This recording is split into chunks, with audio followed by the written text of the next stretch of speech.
설 명절이 언제부터 시작되었을까 찾아보니까 그 구체적인 자료는 없어요. 그런데 어떤 사료에 보면 설 명절은 신라 시대 때부터 시작되었다, 이런 일부의 자료들이 있습니다.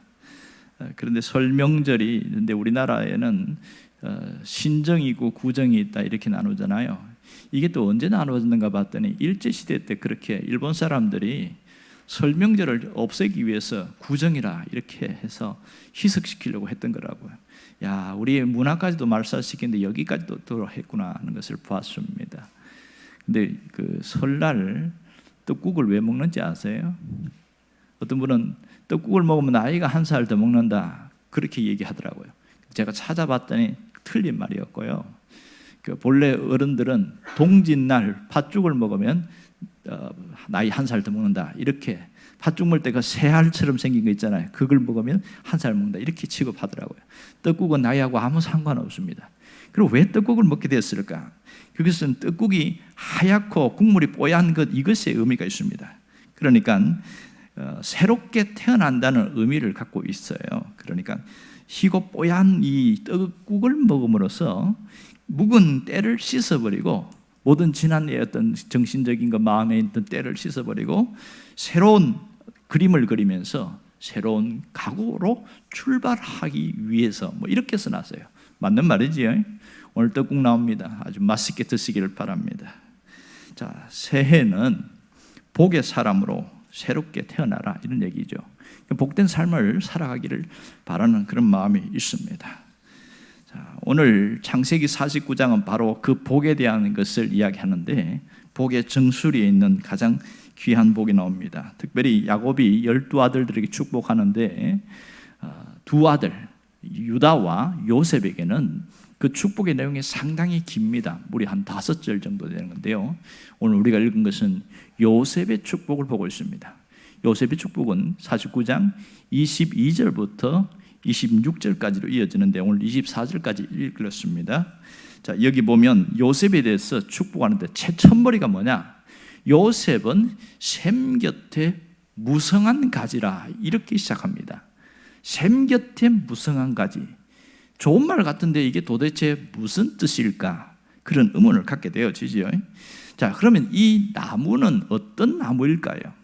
제가 찾아보니까 샘 곁에 무성한 가지 했는데 이 나무는 포도나무를 말하고 있습니다.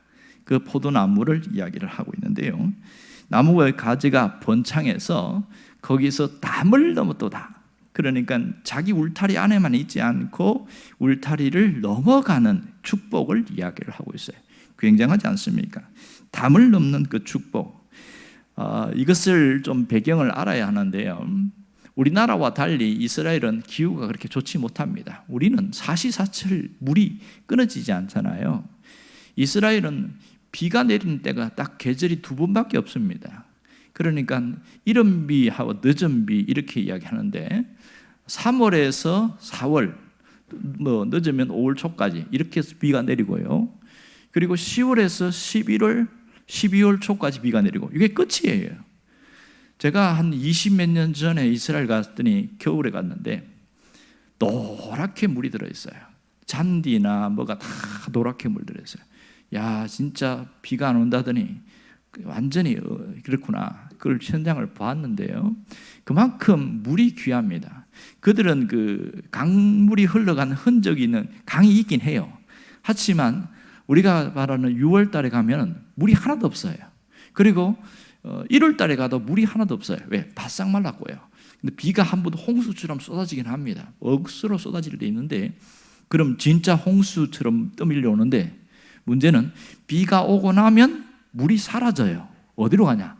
흘러가는 게 아니로 그 강 속에서 물 땅 속으로 흡수돼서 사라져 버리는 겁니다. 이걸 보고 가늘천 이렇게 말합니다. 가늘천. 좀 어려운 표현하면 와디 이렇게 말합니다. 와디 퀼트, 와디 파라, 이런 표현을 쓰는데요, 그러니까 물 강줄기가 있긴 하지만 물은 없는 메마른 천을 이야기를 하고 있어요. 그런데 오늘 요셉의 축복이 이야기할 때는 샘 곁에 무성한 가지다, 이 말은 물이 늘 있다는 걸 얘기하고 있지요.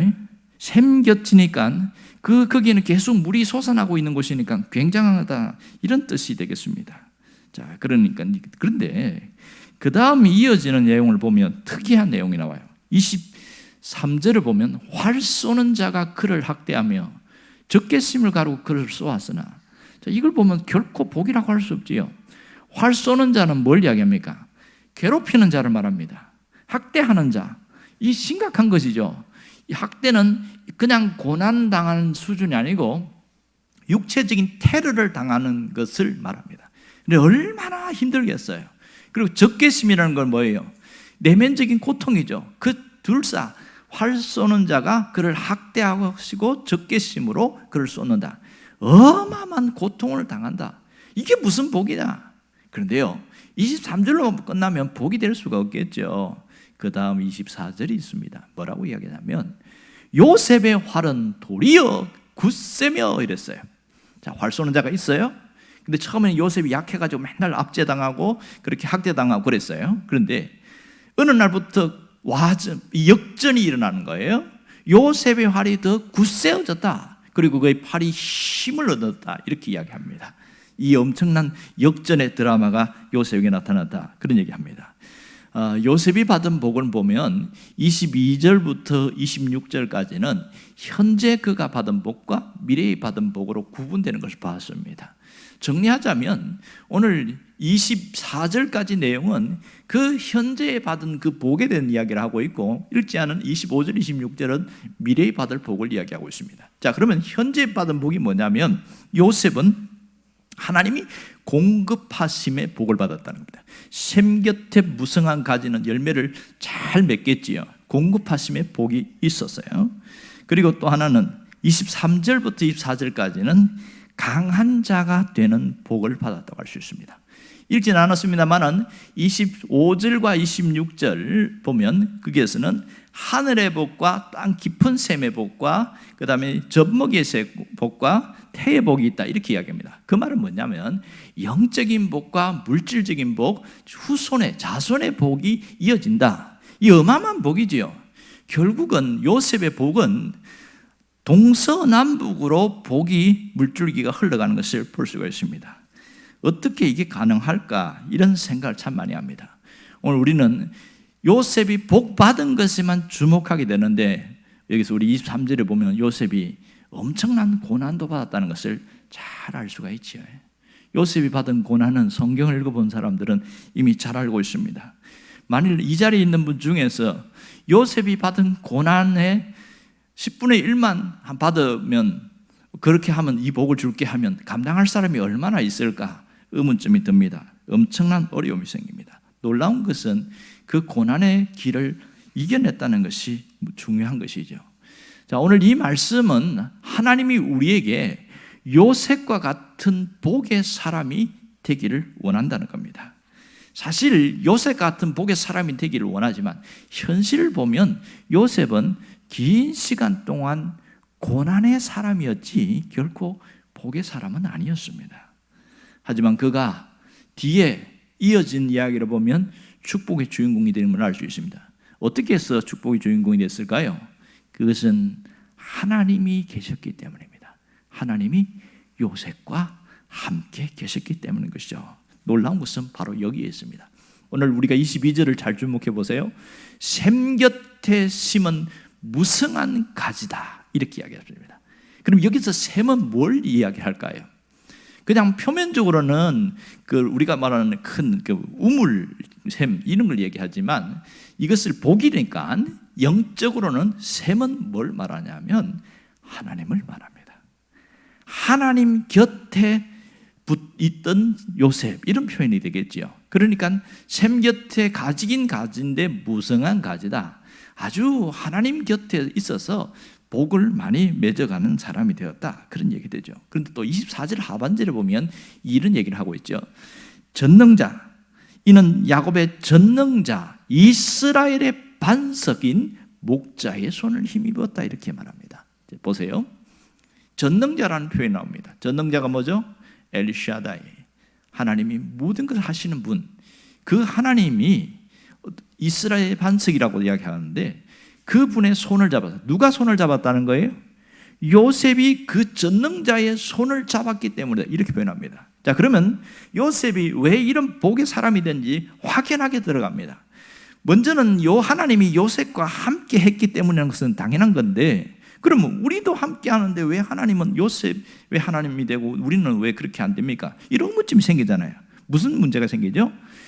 과연 나는 전능자이신 하나님의 손을 잡고 있느냐, 이걸 봐야 되겠죠. 요셉이 이런 복을 받게 된 이유가 뭐예요? 전능자의 손을 붙잡았기 때문이다. 분명하게 이야기하고 있습니다. 이 말은 요셉이 어마어마한 13년의 고난의 세월 가운데 하나님을 떠나지 아니했다, 그런 뜻입니다. 하나님을 버리지 않았다는 거예요. 늘 힘들지만 하나님 중심으로 살았어요. 핍박과 고난을 당하고 억울한 일을 당했지만 하나님을 버리지 않았어요. 사람으로부터 배신을 당했지만 하나님을 버리지 않았어요. 쉽지 않은 일이지요. 그러나 그는 그것이 복을 받는 비결이었습니다. 오늘 죽음의 고비에서 있던 이 현장에서도 하나님을 버리지 않았던 요셉의 모습을 통해서 오늘 우리가 뭘 하기를 원할까요? 우리도 요셉과 같은 복의 사람이 되기를 원한다. 하나님의 심정입니다. 요셉과 같은 복의 사람, 놀라운 거 아니겠어요? 우리가 무성한 가지처럼 모든 삶이 견실하고 튼튼해지는 것, 그리고 그 가지가 담을 넘는 것처럼 나 혼자만 잘 되는 것이 아니라 누군가를 도울 수 있는 것, 놀라운 거 아닙니까? 처음에는 압제를 당하고 학대를 받는 그런 모습이었지만 이제는 그 팔이 견고해져서 오히려 강한 자가 되어지는 그 놀라운 역사가 우리에게 나타나는 거죠. 여러분, 요셉이 하나님을 붙들었다는 것을 어떻게 생각하십니까? 굉장히 이게 막연하거든요. 이게 하나님을 붙든다는 게 기도했다는 것인가, 아니면 찬송을 많이 불렀다는 것인가, 그렇게 생각되는데 그것만 가지고 이야기하지 않아요. 그가 하나님 붙들고 하나님 중심으로 살았다는 것을 어떻게 알 수 있냐면 그가 총리가 된 다음의 모습입니다. 총리가 된 다음에 7년 풍년 지난 다음에 2년째 흉년이 들어왔지요. 그때 형들이 10명의 형들이 옵니다. 그들에게 복수를 했습니까? 안 했습니까? 하지 않았습니다. 그 이후에도 복수를 하지 않았어요. 가장 잘한 것은 자기가 권력을 가졌는데 보복을 하지 않았다는 거예요. 복수하지 않았다는 것은, 그가 그렇게 할 수 있었던 것은 하나님을 붙들었기 때문에, 하나님을 붙든 증거가 복수하지 않은 것으로 나타납니다. 그는 개혁을 외치면서 자신의 정적들을 죽이지 않았어요. 감옥 보내지 않았어요. 여러분, 가장 먼저 감옥 보내고 싶은 사람이 누구였을까요? 두말 없이 보디발의 아내였을 거예요. 그리고 자기가 보디발의 집에서 굉장히 고통스럽게 했던 그 십장, 우리 식으로 표현하면 그 노예의 어떤 중심에 있는 사람들, 그 얼마나 고통을 줬겠어요. 그런 사람들을 보냈을 텐데 그러지 않았어요. 어떤 분이 이런 글을 써놨어요. 요셉이 총리가 되었을 때에 누가 가장 충성했을 것 같습니까? 이렇게 물어놨어요. 이렇게 보니까 그래요. 아마도 보디발이 더 충성을 했을 겁니다. 왜냐하면 보디발이 자기를 감옥에 보냈잖아요. 1차적인 책임이 있으니까. 또 이 요셉이 병이 들어갖고 이렇게 앓고 있을 때에 보디발의 아내가 죽을 써와가지고 급하게 먼저 달려왔을 겁니다. 참 재미있는 글을 써놨어요. 일리가 있는 얘기죠. 보복하지 않으니까 오히려 감동을 받게 되어죠. 이 달라진 모습, 그것은 하나님을 붙들었기 때문에 이 일이 가능하게 된 것이죠. 여러분, 우리가 새해가 2번 맞이합니다. 1월 1일, 그 다음에 음력으로 또 1월 1일, 정월 초하루 날 또 이렇게 새해를 맞이해요. 그런데 하나의 절기로 끝나버리고 뭐 새해가 왔나 보다, 그런 사람에게는 아무런 특별한 의미가 없습니다. 하지만 하나님이 우리에게, 특별히 나에게 새해를 2번 준 것은 흐트러진 마음을 다시 추스리고 새로운 각오로 살아가라, 그렇게 받아들인다면 더욱더 새로워질 수 있겠지요. 여러분, 새해는 복의 사람으로 살아가는 것이 굉장히 중요합니다. 오늘 요셉이 받은 복을 여러분이 받을 수 있기를 바랍니다. 특별히 요셉이 받은 복을 보면 하늘의 통로가 열리는 복을 받았어요. 놀랍지 않습니까? 그리고 모든 것이 메마르지 않는, 물질이 메마르지 않고 형편이 메마르지 않는 그런 복을 받았습니다. 또한 이 자손이 잘 되는 그런 복의 사람이 됐어요. 여러분 모두가 이러한 요셉의 복을 받기를 간절히 바랍니다. 어떤 분은 복을 이야기하니까 두 가지 이야기예요. 극단적이에요. 한 사람은 현세적인 복에만 치중하고 막 하나님 앞에 복을 달라고 하는 이런 부류가 있고, 또 하나는 그것은 너무 세속적이지 않냐, 그리고 영적인 복만 치중하는 사람이 있어요. 영적인 것으로만. 상당히 둘 다 보면 서로 볼 때 반대 개념인데, 하나님이 우리에게 주시는 복은 둘 다라는 사실을 잊지 않기를 바랍니다. 둘 다입니다. 영적인 복도 받아야 하고요, 현실 이 땅을 살아가면서 가난과 저주의 삶을 사는 걸 하나님은 뜻이 아닙니다. 하나님이 원치 않거든요. 우리의 삶이 회복되어지고 이렇게 칭찬받고 그렇게 새롭게 되기를 원하는 거예요. 그러니까 회복이라는 게 뭐예요? 영적인 것은 영혼이 피폐한 사람이 건강해지는 것이죠. 마음이 상처가 입은 사람이 상처가 치유돼 가지고 아무런 문제 없이 사람들과 대화할 때 마음 꺼리낌이 없이 되어지는 것, 이게 회복이잖아요. 우리 삶에도 당연한 거 아니겠어요? 늘 먹는 것, 이 먹고 사는 문제로 늘 고민하고 살던 사람이 그 문제가 해결되어지는 것, 이 복이잖아요. 이 모든 중심에 누가 있어야 됩니까? 하나님이 하셨다는 것을 놓치지 않아야 되는 것이지요. 그래야 이 사람이 진짜 복 받은 사람입니다. 아무리 하나님이 복을 주셔도 그걸 잊어버리면 뭐라고 그러냐면, 어른들이 표현하기를 배은망덕한 사람 이렇게 말합니다. 그거 아시죠? 부모가 잘 살아가지고 자식에게 유산을 나눠줬어요. 그런데 그 유산에 눈독 들이고 더 받으려고 형제들끼리 싸우고 이렇게 많이 받잖아요. 그런데 정작 유산을 준 부모는 무시해버리고 살 때 사람들 뭐라고 그러냐면, 저 자식들은 배은망덕하다 이렇게 표현합니다. 신앙적으로 마찬가지겠지요. 하나님이 복 주시는 건 맞지만 내가 복의 사람을 살았는데 누구를 놓치지 말아야 되죠? 하나님을 놓치지 말아야 됩니다. 정말 우리가 하나님을 놓지 않고 살아가려면 어떻게 해야 되죠? 변함없는 그 신앙으로 나 자신을 일으켜 세워야 합니다. 요셉처럼 무너지지 않고 다시 나를 일으켜 세우는 신앙의 사람으로 살아가야 하는 것이죠. 여러분, 복은 저절로 주어지지 않습니다. 하나님을 붙들고 산다는 건 뭘 이야기하는 거예요? 믿음이 있다는 걸 이야기하죠. 믿음을 지켜야 합니다. 눈앞에 닥친 시련이나 어려움 속에서도 믿음을 지킬 때 놀라운 역사가 일어납니다. 여러분, 우리 현실은 정말 시시각각으로 많이 변해요. 건강했던 사람이 아프기도 하고, 물질이 많았던 사람이 갑자기 없어지기도 하고, 자식들이 아무 문제 없이 잘 살다가 갑자기 어떤 안 좋은 일이 생기고 어려운 일이 생기고, 그럴 때마다 우리의 삶에 쓰나미가 밀려오는 것처럼 너무 힘들 때가 많습니다. 그럴 때에 그걸 뚫고 나갈 수 있는 길이 뭐죠? 믿음입니다. 어떤 믿음? 시련과 어려움 속에서도 믿음을 지켜나가는 것, 그 사람이 이겨낼 수가 있는 것이죠. 여러분이 그런 믿음을 지켜내는 자가 되기를 바랍니다. 또한 어떤 일이 있어도 하나님을 떠나지 않아야 합니다. 하나님을 끝까지 붙드는 사람은요, 하나님을 떠나지 않습니다. 샘 곁에 무성한 가지라는 게 뭐예요? 우리 식으로 하면 샘을 떠나지 않았다는 얘기잖아요. 그러니까 하나님을 떠나지 않아야 됩니다. 자, 믿지 않는 자들에게는 예수를 믿는 것이 하나님을 붙드는 것이지만, 신앙인들에게는 하나님을 떠난다는 것은 별도의 개념입니다. 하나님을 붙든다는 것은 하나님을 늘 의식하고 사는 걸 말하는 거고, 하나님을 떠난다는 것은 삶 속에서 하나님을 새까맣게 잊어버리고 살아가는 걸 말합니다. 내가 하나님을 버린 게 아니에요. 그런데 내 삶 속에 하나님의 존재가 하나도 기억이 나지도 않고 아무것도 없어. 하나님이 없이 살아가는 것을 하나님이 떠난 것처럼, 하나님을 떠난 것처럼 살아간다, 그렇게 표현하고 있습니다. 여러분, 하나님을 많이 생각하는 것, 이것이 동행의 핵심입니다. 하나님을 떠나지 않는 자가 바로 요셉 같은 복을 받게 되었습니다. 그런 자는 영혼이 풍성해질 뿐만 아니라 삶이 회복되어지는 길로 향하게 되어집니다. 결국 뭐냐면, 하나님과의 관계의 끈이 끊어지지 않고 계속 이어지는 걸 말하는 것이죠. 이게 하나님을 떠나지 않았다는 겁니다. 관계의 끈이 계속 이어지는 것.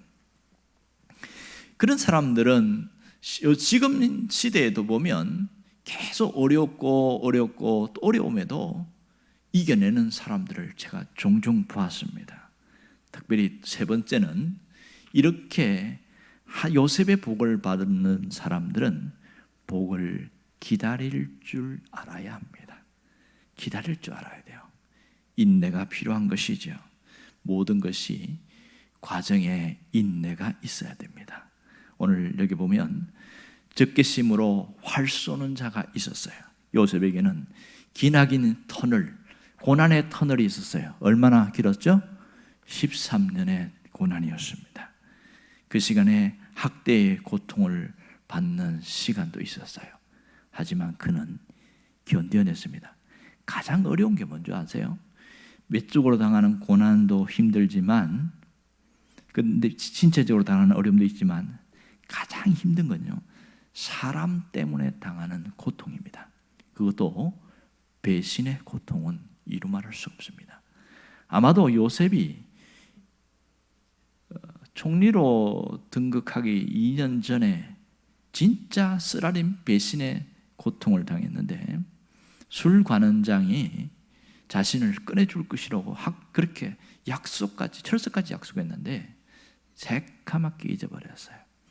사람이 당하는 가장 큰 고통에 여러 가지가 있는데, 그 중에 어떤 사람에게는 배신의 고통은 견딜 수 없는 지독한 고통입니다.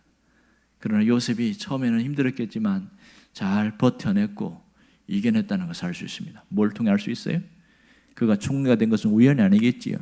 이것을 이겨냈기 때문에 가능했던 것을 알 수가 있습니다. 여러분, 가끔 보면 하나님께 하나님 왜 이렇게 합니까? 하나님 도와주세요. 그렇게 할 때에 하나님이 아무 말씀도 안 하실 때, 이때가 제일 힘들어요. 하나님이 침묵하고 계실 때. 언젠가 제가 소개한 거 기억나시죠? 엔도 슈샤코가 쓴 그 침묵이라는 그 소설에 보면 실제 일본에서 있었던 그 역사적 사건을 갖고 하나 약간 소설구로 이렇게 넣어서 썼는데, 거기에 보면 화란의 로드리고 신부가 나와요. 이제 그게 일본에서 이제 예수를 믿는 사람이 있으니까 그 일본에 있는 그게 이제 경찰들이죠. 그 사람들이 너희들은 십자가를 좋아하니까 십자가에 내가 못 박아줄게 이렇게 해서 그 못을 박는데, 그 바닷가에 거기다가 십자가 나무를 세워놓고 사람을 못을 박아 놓습니다. 그리고 밀물이 밀려오면 허리에서부터 점점 차오르는 거예요. 머리 위에까지 차오르면 죽습니다. 자, 생각해 보세요. 점점 물이 밀려올 때에 점점 그 시간마다 죽음의 공포가 밀려올 때 얼마나 고통스럽습니까? 근데 이 로드리고 신부가 밖에서 언덕에서 땅을 치면서 하나님 찾습니다. 하나님 어디 계십니까? 하나님이 계시면 저들을 구해달라고 그렇게 소리를 치는데 하나님이 침묵하세요. 얼마나 고통스러운지 알겠지요? 그때에 너무 눈물을 펑펑 흘리는데 이미 물이 꽉 차서 십자가를 다 덮어버렸어요. 죽어버렸죠. 그때 막 가슴을 치면서 땅을 치면서 펑펑 울고 있는데 하나님의 음성이 들리는 겁니다. 나는 결코 침묵하지 않았다. 내가 그들의 고통에 함께하였다. 이때 로드리고 신부가 깜짝 놀라는 거예요. 하나님은 눈에 보이지 않잖아요. 그래서 하나님은 아픔과 고통에 외면하는 줄 알았는데 하나님이 그들의 고통에 함께했다고. 이 순교는 필요했기 때문에 하나님이 허락하신 것이라고. 그걸 깨닫고 나서 완전히 달라지는 거예요. 여러분, 우리의 환경의 현실은 답답하고 어렵고 힘들 때가 많아요. 중요한 것은 해석이 중요한 겁니다. 이것을 어떻게 해석하느냐에 따라서 완전히 달라집니다. 여러분, 하나님은 죽은 하나님이 아닙니다. 살아계신 하나님입니다. 하나님은 침묵하시는 하나님이 아니에요. 우리와 함께 하시는 하나님이에요. 내가 고통할 때 함께 고통하고, 내가 아파할 때 함께 아파하고, 내가 부러질 때에 안타까워하시는 주님이십니다. 그래서 우리를 도와주시려고 가까이 계신 분임을 잊지 않기를 원합니다. 하나님은 어떤 사람이 되기를 원하냐? 우리가 담을 넘는 가지처럼 살아가기를 원하고 있습니다. 이게 하나님의 심정이에요. 여러분이 오늘 이 말씀을 깊이 생각하기를 바랍니다. 요셉에게 하신 메시지가 나에게 주시는 메시지로 받아들일 수 있기를 바랍니다.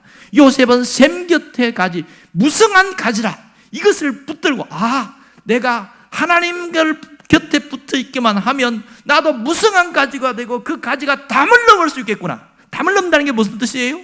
나만 잘 되는 것을 끝나지 않고 나 때문에 다른 사람이 회복되어지는, 그래서 내가 누군가를 돕는 자가 되는 이 놀라운 은혜의 역사가 있는 것이죠. 선한 영향력을 행사할 수 있는 그런 사람으로 살아간다는 겁니다. 하나님이 그렇게 만들어 나가겠다는 거예요. 내가 하는 게 아니에요. 내가 하는 건 딱 한 가지입니다. 샘 곁을 떠나지 않으면 되는 거예요. 이게 우리가 해야 될 일입니다. 어렵습니까? 하나도 안 어려워요. 내가 하나님을 붙들고 있기만 하면 됩니다.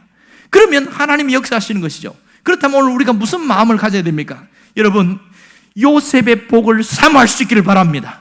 요셉의 복을 기대할 수 있기를 바랍니다. 요셉의 복을 기도하기를 바랍니다. 놀라운 것은 이 복을 기대하고 기도하는 사람에게 주신다는 것이지요. 어떤 분이 그렇게 얘기를 했어요.